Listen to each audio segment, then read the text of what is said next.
can we eliminate bad habit?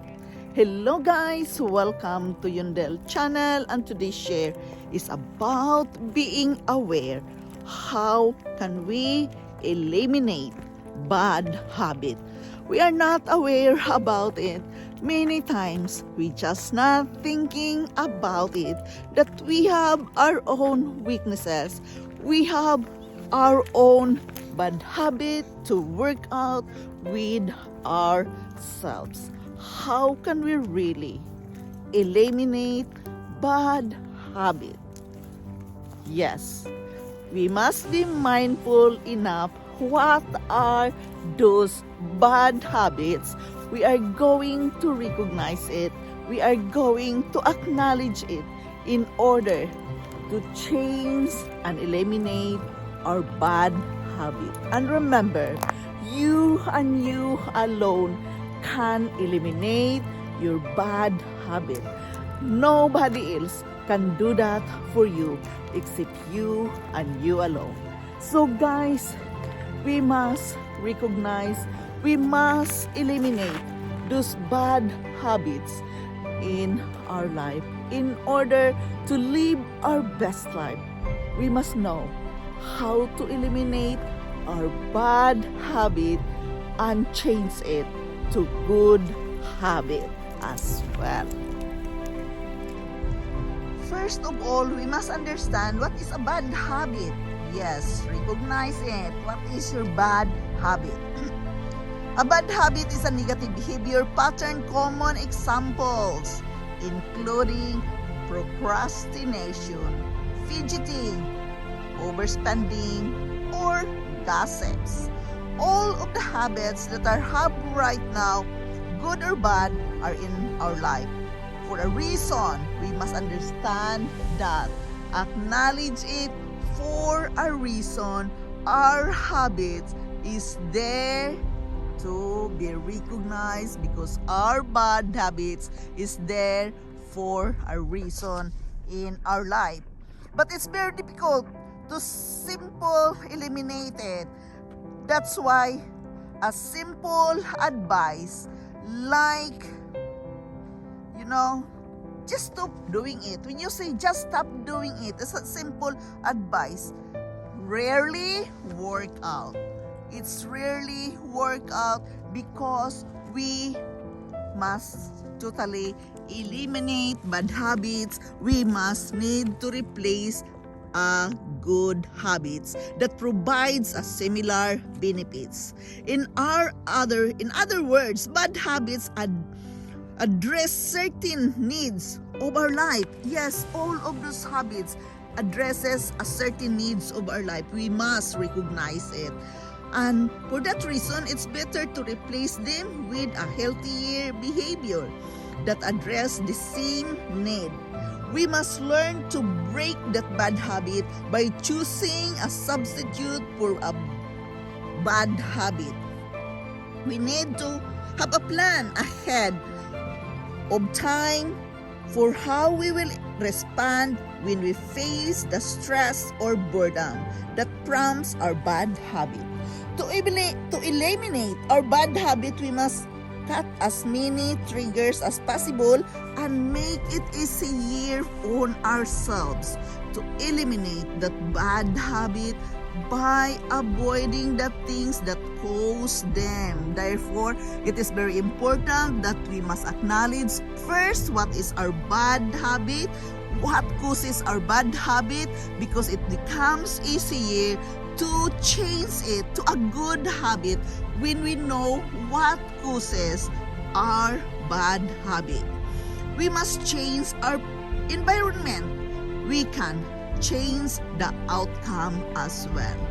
To eliminate our bad habits, we must join forces with somebody, pair up with someone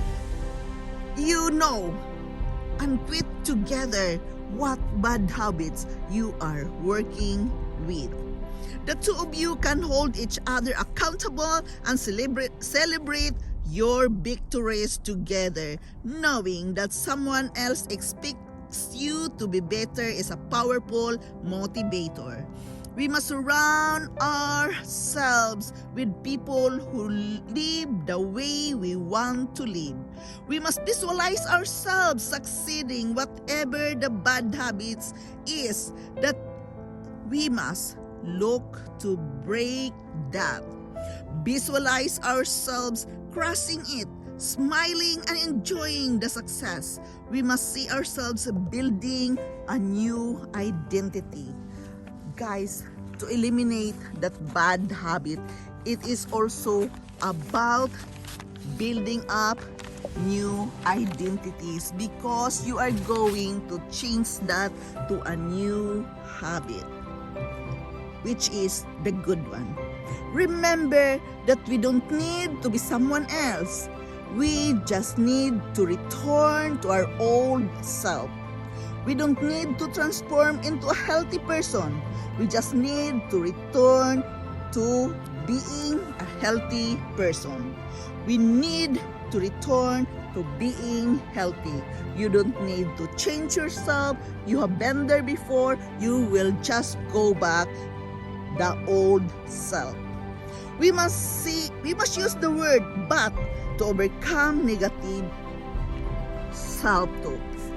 We must know the but. Why? The but, it is very important to recognize so we can overcome our negative self-talk. For example, we say, I am a failure, but everybody fails sometimes. We must plan for failure. We must slip up every now and then. We must plan for failure because from there we can learn from that.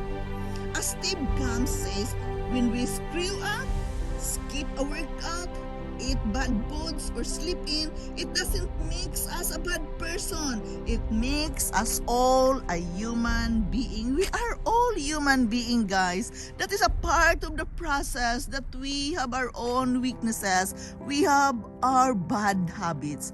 It is very important that we can acknowledge that, and we are going to work with that as well. As the book says, you must not change yourself. No, you must just go back to your old self. You know who you are, right? And usually you don't need to do that. You are not that kind of person. Or probably you're just doing that for some reason. Because as the book says, our bad habits was there for a reason in our life. Therefore, we are suffering this kind of situation. It is there for a reason. Therefore, we don't need to change it. We must just change it to a good one. Think of a good one habit. Change it to a good one, not changing the whole self. Because you are what you are. God created you. You are a unique human being. You just go back to your old self, eating healthy foods, exercising, doing the best thing for yourself. Just be aware and recognize who are you, who is the old you, and it becomes easier to change that bad habit to a good habit. How can we eliminate that bad habit, guys?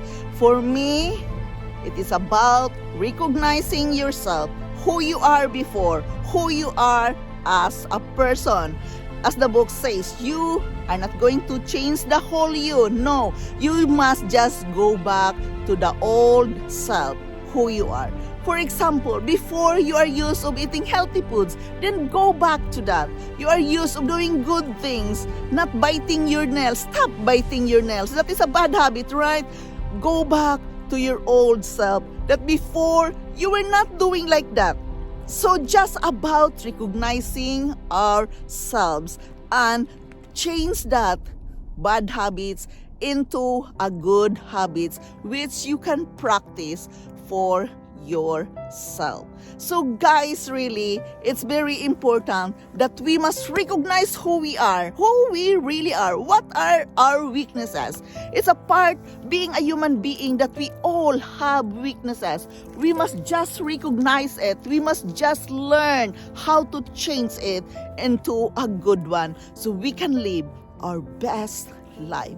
So again, guys, this is Yundel. Thank you so much for listening. Thank you so much for being here in my channel today. I am forever grateful to each and every one of you. I love you guys, and bye-bye.